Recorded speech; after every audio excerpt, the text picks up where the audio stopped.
சுவிட்சர்லாந்தில் நீங்கள் ஆசைப்படும் கனவு வாகனத்தை உங்கள் வீடுகளுக்கே கொண்டு வந்து தரும் முதல் தமிழர் நிறுவனம் ஸ்கை ஆட்டோ ஆர்கேட். நீங்கள் சுவிட்சர்லாந்தில் எங்கிருந்தாலும் குறைந்த வட்டி வீதம், சிறந்த காப்புறுதியோடு உங்கள் கனவு வாகனத்தை உங்கள் வீடுகளுக்கே கொண்டு வந்து தருகிறோம். நாங்க நம்புறது ஸ்கை ஆட்டோவை மட்டும்தான்.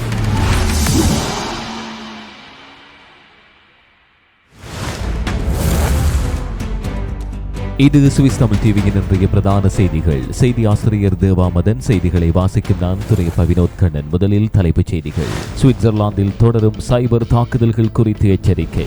சூரிச் மத்திய ரயில் நிலையத்தில் கார் உடைப்பு, சந்தேக நபர்கள் கைது. ஜெனீவாவில் வாடகையாளர்களுக்கு வீடு வாங்க முன்னுரிமை வழங்கும் முன்மொழிவு. சுவிஸில் பல கண்டோன்களில் 161 கொள்ளைகள். விசாரணையில் சிக்கிய பாரிய கும்பல். டியூபென்டாஃபில் திருடப்பட்ட கார். அதிவேக துரத்தலுக்கு பின் ஆர்கவ் கண்டோனில் 2 கைது. லூசன் கண்டோனில் ஆற்றங்கரையில் கண்டெடுக்கப்பட்ட நகைகள். தொடர்பென விரிவான செய்திகள். சுவிஸில் நிறுவனங்களுக்கான கடன்களை வெறும் 2 வாரங்களில் பெற்றுத் தருகிறோம். அங்கீகரிக்கப்பட்ட முகவர் VTS Finance GmbH. சுவிஸில் 1.09 வட்டி வீதத்தில் இருந்து வீட்டு கடன்களை பெற்றுக்கொள்ளவும் ஏற்கனவே வீடு வைத்திருப்பவர்கள் அதனை வைத்து புதிய வீடுகள் வாங்குவதற்கான கடன் வசதிகளும் செய்து தரப்படும். சகலவிதமான வங்கி கடன்கள் மற்றும் காப்புறுதிகளுக்கு 078 920 58 58. சுவிஸ்ல இருக்கும் தமிழர்களே, ஒவ்வொரு வருஷமும் வரி விதிப்பால் கவலைப்படுறீங்களா? உங்க கஷ்டம் எங்களுக்கு புரியுது. உங்க மனசுக்கு நிம்மதியான ஒரு செய்தி. சுவிட்சர்லாந்து தமிழர்களின் வரிச்சுமையை குறைக்கும் சிறந்த நிறுவனமாக PR Treuhand GmbH தெரிவு செய்யப்பட்டுள்ளது. என்ன உறவுகளே, செய்தி கேட்டீங்களா? இன்னும் எதுக்கு யோசிக்கிறீங்க? வரிச்சுமைக்கு இனி குட் பை சொல்லணும்னா இப்பவே அழையுங்கள். PR Treuhand GmbH. சுவிட்சர்லாந்து தற்போது தொடர்ந்து இடம்பெற்று வரும் சைபர் தாக்குதல்களின் அழுத்தத்தை எதிர்கொண்டு வருவதாக அதிகாரப்பூர்வ தகவல்கள் தெரிவிக்கின்றன. கடந்த ஆண்டு ஏப்ரல் மாதம் முதல் நாட்டின் முக்கிய அடித்தள அமைப்புகளை நிர்வகிக்கும் நிறுவனங்கள், துறைகள் மற்றும் அரசாங்க அமைப்புகள் மீது இடம்பெறும் எந்த ஒரு சைபர் தாக்குதலையும் 24 மணி நேரத்துக்குள் கட்டாயமாக அறிவிக்க வேண்டும் என்ற புதிய விதிமுறை அமலுக்கு வந்துள்ளது. இந்த விதி மின் நிலையங்கள், மருத்துவமனைகள், வங்கிகள், தகவல் தொடர்பு சேவைகள் மற்றும் அரசாங்க அலுவலகங்கள் போன்ற முக்கிய சேவை அமைப்புகளுக்கு பொருந்தும். தாக்குதல் நடந்ததையும் அதனை நேரத்தில் அறிவிக்க தவறினாலும் 1 லட்சம் சுவிஸ் பிராங்குகள் வரை அபராதம் விதிக்கப்படலாம் என அதிகாரிகள் எச்சரித்தனர். இந்த புதிய கட்டுப்பாடு அமல்படுத்தப்பட்ட முதல் 10 மாதங்களில் சுவிட்சர்லாந்து மத்திய சைபர் பாதுகாப்பு அலுவலகம் மொத்தம் 264 சைபர் தாக்குதல் சம்பவங்கள் குறித்து அறிக்கைகளை பெற்றுள்ளது. இதில் பெரும்பாலான தகவல்கள் அரசு துறை, தகவல் தொழில்நுட்பம், தொலைத்தொடர்பு மற்றும் நிதி துறைகளிலிருந்து வந்துள்ளன. பெரும்பாலான தாக்குதல்கள் இணையதள சேவைகளை முடக்குவது, தீங்கு விளைவிக்கும் மென்பொருள் ஊடுருவல் மற்றும் தரவு திருட்டு போன்ற வடிவங்களில் இடம்பெற்றுள்ளதாக தெரிவிக்கப்பட்டுள்ளது. முக்கிய மைய கணினி அமைப்புகள் தற்போது முன்னெச்சரிக்கை பாதுகாப்பு இருந்தாலும் பொதுமக்களை குறிவைக்கும் இணைய மோசடிகள் மற்றும் தனிப்பட்ட தரவு திருட்டு சம்பவங்கள் தொடர்ந்து அதிகரித்து வருவது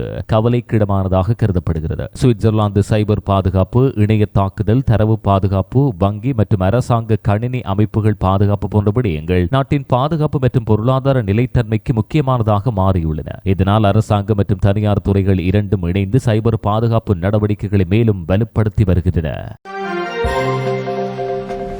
சுவிட்சர்லாந்தில் தொழில்துறை வேலைகள் வெளிநாடுகளுக்கு மாற்றப்படும் நிலை மேலும் அதிகரித்து வருவதாக புதிய அறிவிப்புகள் காட்டுகின்றன. சில நாட்களுக்கு முன்பு ஆல்டன், சொலத்தோன் கண்டோனில் செயற்பட்டு வந்த IHI Bernex ஆகிய நிறுவனம் தனது 42 பணியிடங்களில் 35 வேலைகளை நெதர்லாந்துக்கு மாற்றவுள்ளதாக அறிவித்தது. இதன் பின்பு மற்றொரு சுவிஸ் நிறுவனமான பெர்னினாவும் இதேபோன்ற தீர்மானத்தை எடுத்துள்ளது. தையல் இயந்திர உற்பத்தியில் உலக புகழ்பெற்ற பெர்னினா நிறுவனம் அமெரிக்காவின் வரி விதிப்பு நடவடிக்கைகளால் ஏற்பட்ட பொருளாதார சுமை காரணமாக துர்கவ் கண்டோனில் உள்ள ஸ்டெக்போன் நகர் உள்ள தனது உற்பத்தி நிலையத்தை மூட உள்ளதாக அறிவித்தது. அந்த நிறுவனத்தின் மொத்த விற்பனையில் சுமார் 4/3 பங்கு அமெரிக்க சந்தையிலிருந்து கிடைப்பதால் அமெரிக்க வர்த்தக கொள்கைகள் அதன் செயற்பாடுகளில் நேரடி தாக்கத்தை ஏற்படுத்தியுள்ளதாக தெரிவிக்கப்படுகிறது. இதன் ஒரு பகுதியாக ஸ்டெக்போன் தொழிற்சாலையில் இடம்பெற்று வந்த உற்பத்தி பணிகள் தாய்லாந்துக்கு மாற்றப்பட உள்ளன. இந்த மாற்றத்தின் காரணமாக சுமார் 40 பணியிடங்கள் இழக்கப்பட உள்ளதாகவும் நிறுவனம் தெரிவித்தது. சுவிட்சர்லாந்தில் தொழில்துறை செலவுகள் அதிகரித்திருப்பதும் உலகளாவிய வர்த்தக அழுத்தங்களும் நிறுவனங்களை குறைந்த செலவிலான நாடுகளுக்கு உற்பத்தியை மாற்ற தூண்டி வருகின்றன. இதனால் உள்ளூர் வேலைவாய்ப்புகள் குறைவது குறித்து தொழிலாளர் அமைப்புகளும் பொருளாதார நிபுணர்களும் கவலை வெளியிட்டு வருகின்றனர். சுவிஸ் தொழில்துறை வேலைவாய்ப்பு, பெர்னினா நிறுவனம், துர்கவ் தொழிற்சாலை மூடல், வெளிநாட்டு உற்பத்தி மாற்றம் போன்ற விடயங்கள் தற்போது நாட்டின் பொருளாதார விவாதங்களில் முக்கிய இடம் பெற்றுள்ளன.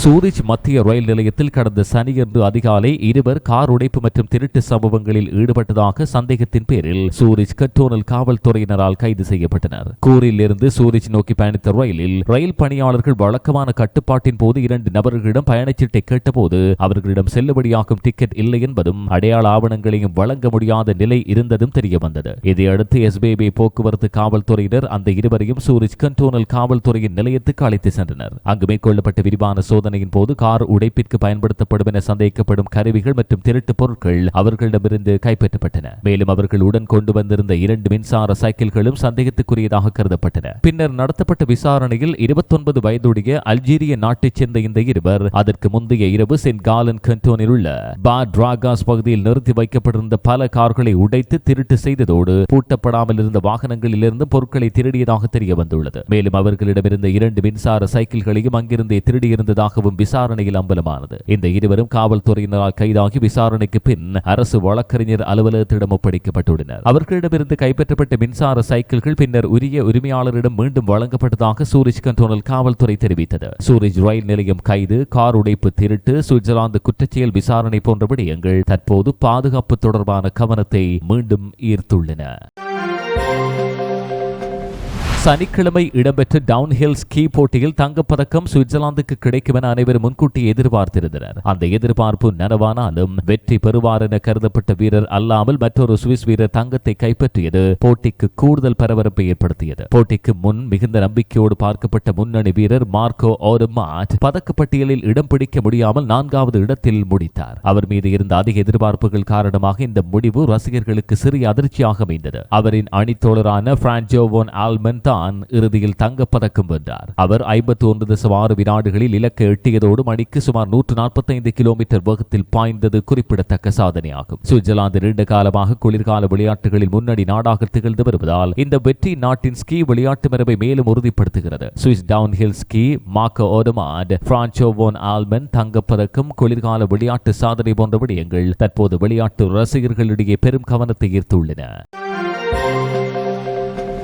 ஐரோப்பா முழுவதும் தட்டம்மை எனப்படும் தொற்று மீண்டும் அதிகரித்து வரும் நிலையில் சுவிட்சர்லாந்து தற்போது கொண்டிருக்கும் தட்டம்மை இல்லாத நாடு என்ற நிலையை இழக்கும் அபாயம் இருப்பதாக சுகாதார நிபுணர்கள் எச்சரிக்கின்றனர். அண்டை நாடான ஆஸ்திரியாவில் சமீபத்தில் 500க்கும் மேற்பட்ட நோய் தொற்று சம்பவங்கள் பதிவானதால் அந்த நாடு ஏற்கனவே இந்த அந்தஸ்தை இழந்துள்ளது. இதேபோல் பிரான்ஸ், பிரிட்டன் மற்றும் போலந்து உள்ளிட்ட பல ஐரோப்பிய நாடுகளிலும் மேசில்ஸ் தொற்று அதிகரித்து வருவது குறிப்பிடத்தக்கது. குறைந்த தடுப்பூசி பெறும் விகிதமே இந்த பரவலுக்கான முக்கிய காரணமாக கருதப்படுகிறது. மருத்துவ அதிகாரிகள் தட்டம்மை என்பது மிகவும் எளிதில் பரவும் மற்றும் ஆபத்தான வைரஸ் நோயாகும் என்று மீண்டும் எச்சரித்தனர். இது சிறிய காய்ச்சல் அல்லது தோல் சிரங்கு போன்ற சாதாரண அறிகுறிகளால் தொடங்கினாலும் சில சமயங்களில் கடுமையான நுரையீரல் தொற்று, மூளை அலர்ச்சி போன்ற சிக்கல்களையும் மிக அரிதான மரணத்தையும் ஏற்படுத்தக்கூடும் என தெரிவிக்கப்படுகிறது. தற்போது சுவிட்சர்லாந்து மீசில்ஸ் இல்லாத நாடாக தொடர்ந்தாலும் வெளிநாடுகளில் இருந்து வரும் நோய் தொற்று சம்பவங்கள் உண்மையான அபாயமாக இருப்பதாக அதிகாரிகள் குறிப்பிடுகின்றனர். குறிப்பாக பயணங்கள் மற்றும் சர்வதேச தொடர்புகள் அதிகரித்து வரும் நிலையில் வைரஸ் ஆனது நாட்டிற்குள் மீண்டும் நுழையும் வாய்ப்பு இருப்பதாகவும் அவர்கள் எச்சரிக்கின்றனர். இதனால் தடுப்பூசி பெறுவது மாத்திரமே இந்த நோயிலிருந்து பாதுகாப்பதற்கான மிகச்சிறந்த மற்றும் நம்பகமான வழி என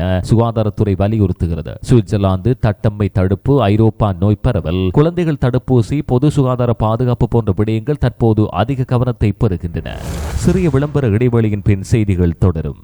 சுவிட்சர்லாந்தின் சூரிச் நகரில் புத்தம் புதிய டிசைன்களுடன் கண்கவர் தங்க நகைகளுக்கு நாட வேண்டிய ஒரே இடம் AK கோல்ட் ஜுவல்லரி. உங்கள் அழகை மேலும் மெருகூட்ட மெய்சில் இருக்கும் விலை கழிவுகளோடு நகைகளை பெற்றுக் கொள்ளவும் பழைய நகைகளை திருத்திக் கொள்ளவும் நாடுங்கள் AK கோல்ட் ஜுவல்லரி. இப்போதைய அழையுங்கள் 07831310081.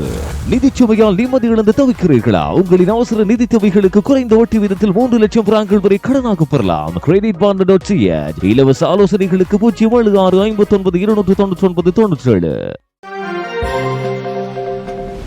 சுவிட்சர்லாந்தின் ஜெனீவா கண்டோனில் வசிக்கும் வாடகையாளர்களுக்கு அவர்கள் தற்போது வசித்து வரும் வீட்டை அல்லது குடியிருப்பை வாங்கும் வாய்ப்பை எளிதாக்கும் புதிய முயற்சி அரசியல் விவாதத்தை ஏற்படுத்தியுள்ளது. இந்த முன்மொழிவை பொது வாக்கெடுப்புக்கு கொண்டு வருவதற்காக ஜெனீவா வாடகையாளர் சங்கமான ASLOCA தேவையான கையெழுத்துக்களை சேகரித்துள்ளது. இந்த முன்மொழிவு நிறைவேற்றப்படின் தற்போது வாடகைக்கு வசித்து வரும் நபர்களுக்கு அவர்கள் வசிக்கும் வீடு விற்பனைக்கு வந்தபோது மற்ற வாங்குபவர்களை விட முன்னுரிமை வழங்கப்படும். இதன் மூலம் நீண்ட காலமாக ஒரே இடத்தில் வாழும் குடும்பங்களுக்கு சொந்த வீடு பெறும் வாய்ப்பு அதிகரிக்கும் அளிக்கும் என்று ஆதரவாளர்கள் கூறுகின்றனர். ஆனால் இதற்கான சில நிபந்தனைகளும் முன்வைக்கப்பட்டன. அந்த வீட்டில் குறைந்தது 3 ஆண்டுகள் தொடர்ந்து வசித்திருக்க வேண்டும். மேலும் வீடு வாங்கிய பின்னர் குறைந்தது 5 ஆண்டுகள் அதே இடத்தில் தொடர்ந்து வசிப்பதாக உறுதியளிக்க வேண்டும். ஜெனீவா போன்ற நகரங்களில் வீட்டு விலை அதிகமாக இருப்பதும் வாடகை வீடுகள் கிடைப்பது சிரமமாக இருப்பதும் காரணமாக இந்த முயற்சி பலரின் கவனத்தை ஈர்த்துள்ளது. வாடகையாளர்களுக்கு சொந்த வீடு வாங்கும் வாய்ப்பு, ஜெனீவா வீட்டு சந்தை, சுவிட்சர்லாந்து வாக்கெடுப்பு, குடியிருப்பு உரிமை போன்ற விடயங்கள் தற்போது பொதுமக்கள் மத்தியில் அதிகமாக பேசப்படும் தலைப்புகளாக மாறியுள்ளன. இந்த முன்மொழிவுக்கான பொது வாக்கெடுப்பு இடம்பெறும் தேதி இன்னும் நிர்ணயிக்கப்படவில்லை. இருப்பினும் இது நிறைவேற்றப்படின் ஜெனீவாவில் வீட்டு உரிமை தொடர்பான சட்டங்களில் முக்கியமான மாற்றம் ஏற்படும் வாய்ப்பு இருப்பதாக கருதப்படுகிறது. சுவிட்சர்லாந்தின் நிலச்சொத்து சந்தையில் வீட்டு விலைகள் தொடர்ந்து அதிகரித்து வரும் நிலையில் வீட்டு விலை பபிள் உருவாகும் அபாயம் கணிசமாக உயர்ந்துள்ளதாக UBS வங்கி வெளியிட்ட புதிய அறிக்கை எச்சரிக்கை விடுத்துள்ளது. குறுகிய காலத்தில் வீட்டு விலைகள் வருமான வளர்ச்சியை விட அதிக வேகத்தில் உயரும் போது அந்த சந்தையில் பபிள் உருவாகும் அபாயம் அதிகரிக்கும் என பொருளாதார நிபுணர்கள் விளக்குகின்றனர். UBS வெளியிட்ட Swiss real estate bubble index படி 2025 ஆண்டின் 3வது காலாண்டில் 0.27 புள்ளிகளாக இருந்த அபாய அளவு ஆண்டின் இறுதி 3 மாதங்களில் 0.48 புள்ளிகளாக உயர்ந்தது. இந்த திடீர் உயர்வு நாட்டின் வீட்டு சந்தையில் அழுத்தம் அதிகரித்து வருவதை தெளிவாக காட்டுவதாக வங்கி குறிப்பிட்டுள்ளது. அறிக்கையில் குறிப்பிடப்பட்டுள்ள முக்கிய காரணம் வீட்டு விலைகள் தொடர்ந்து உயர்ந்து கொண்டிருக்கும் போதும் பல குடும்பங்களின் வருமானம் குறைந்து வருவதாகும். இதனால் வீடு வாங்கும் திறன் சாதாரண மக்களுக்கு மேலும் கடினமாக மாறும் சூழ்நிலை உருவாகியுள்ளது. குறிப்பாக நகர பகுதிகளில் வீட்டு தேவை அதிகமாக இருப்பதும் புதிய கட்டுமானங்கள் குறைவாக இருப்பதும் வாடகை மற்றும் சொத்து விலைகள் இரண்டும் உயர்வதற்கு காரணமாக பார்க்கப்படுகிறது. நீண்ட காலமாக சுவிட்சர்லாந்தின் நிலச்சொத்து சந்தை நிலையானதாக கருதப்பட்டாலும் தற்போதைய வேகமான விலை உயர்வு எதிர்காலத்தில் பொருளாதார சவால்களை உருவாக்கக்கூடும் என நிபுணர்கள் எச்சரிக்கின்றனர். சுவிட்சர்லாந்து வீட்டு விலை உயர்வு, UBS ரியல் எஸ்டேட் அறிக்கை, நிலச்சொத்து பபிள் அபாயம், வீடு வாங்கும் சிரமம் போன்ற விடயங்கள் தற்போது பொருளாதார மற்றும் வீட்டு சந்தை தொடர்பான முக்கிய விவாதங்களாக மாறியுள்ளன.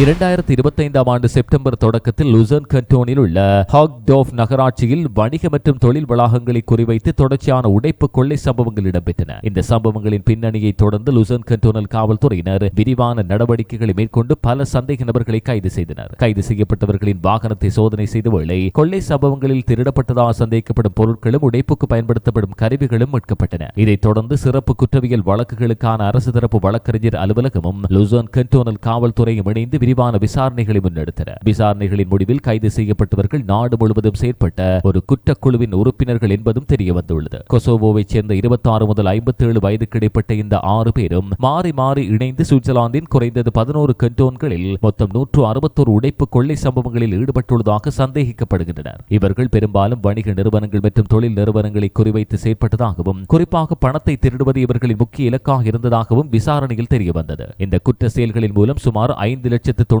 சுவிஸ் பிராங்குகள் மதிப்பிலான பொருட்கள் மற்றும் பணம் திருடப்பட்டதாகவும் மொத்த சொத்து சேதம் சுமார் 7,05,000 சுவிஸ் பிராங்குகள் வரை ஏற்பட்டுள்ளதாகவும் அதிகாரிகள் மதிப்பிட்டுள்ளனர். இந்த வழக்கில் தொடர்புடைய சந்தேக நபர்களுக்கு எதிரான விசாரணைகள் தற்போது சிறப்பு குற்றவியல் வழக்குகளுக்கான அரசு தரப்பு வழக்கறிஞர் அலுவலகத்தில் தொடர்ந்தும் இடம்பெறுகின்றன. வழக்கு தொடர்பான இறுதி தீர்ப்பு வரும் வரை குற்றம் சாட்டப்பட்ட அனைவருக்கும் சட்டப்படி குற்றமற்றவர்கள் என்ற முன்னணி கருத்து பொருந்தும் என்று லுசர்ன் கண்டோனல் காவல்துறை நினைவூட்டியுள்ளது. லுசர்ன் கண்டோனில் உள்ள செல் நகராட்சி பகுதியில் லூதர் எனப்படும் இடத்தில் புதன்கிழமை ஒரு குடியினர் பல நகை பொருட்களை கண்டெடுத்து அதனை காவல்துறைக்கு அறிவித்துள்ளனர். இந்த தகவலை தொடர்ந்து சம்பவ இடத்துக்கு விரைந்து சென்ற லுசர்ன் கண்டோனல் காவல்துறையினர் அந்த நகைகளை பாதுகாப்பாக கைப்பற்றியதோடு ஆற்றங்கரை பகுதியில் மேலும் சில பொருட்களையும் சிறிய நகைப்பட்டிகளையும் கண்டறிந்தனர். கண்டெடுக்கப்பட்ட இந்த நகைகள் எங்கிருந்து வந்தது, யாருடையது என்பதெல்லாம் தற்போது தெளிவாக இல்லை. இது குறித்து விசாரணைகள் தொடர்கின்றன. இவை தவறுதலாக எழுந்தவையா அல்லது வேறு எந்த சம்பவத்துடன் தொடர்புடையதா என்பது பற்றியும் காவல்துறையினர் ஆராய்கின்றனர். இந்த நகைகளின் உரிமையாளர்களை கண்டறிய பொதுமக்களின் உதவியை லுசர்ன் கண்டோனல் காவல்துறை கோரியுள்ளது. தங்களுடைய நகைகளை அடையாளம் காண முடியும் என நினைக்கும் நபர்கள் அல்லது உரிமையாளர்கள் குறித்து தகவல் அறிந்தவர்கள் நேரடியாக 0412488117 என்ற தொலைபேசி எண்ணில் தொடர்பு கொள்ளுமாறு கேட்டுக் கொள்ளப்படுகின்றனர். இதற்காக கண்டெடுக்கப்பட்ட நகைகளின் புகைப்படங்களையும் காவல்துறை வெளியிட்டுள்ளது.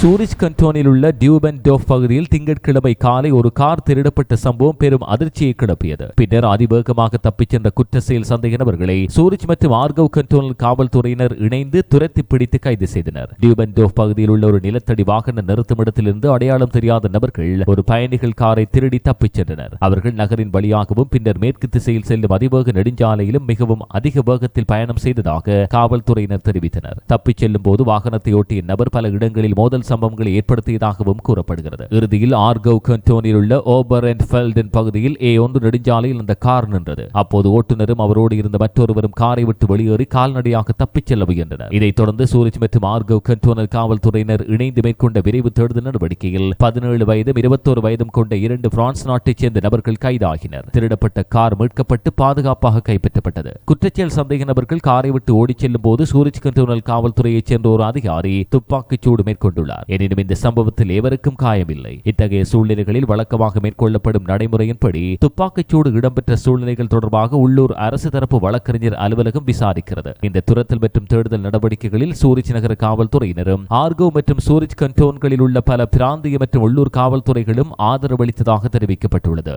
இந்தளவோடு சுவிஸ் தமிழ் டிவியின் இன்றைய பிரதான செய்திகள் நிறைவுக்கு வருகின்றன. இதுபோன்ற மேலதிக செய்திகளை பார்வையிட எங்களுடைய இணையதளமான swistamil24.com-ஐ அணுகுங்கள். வணக்கம்.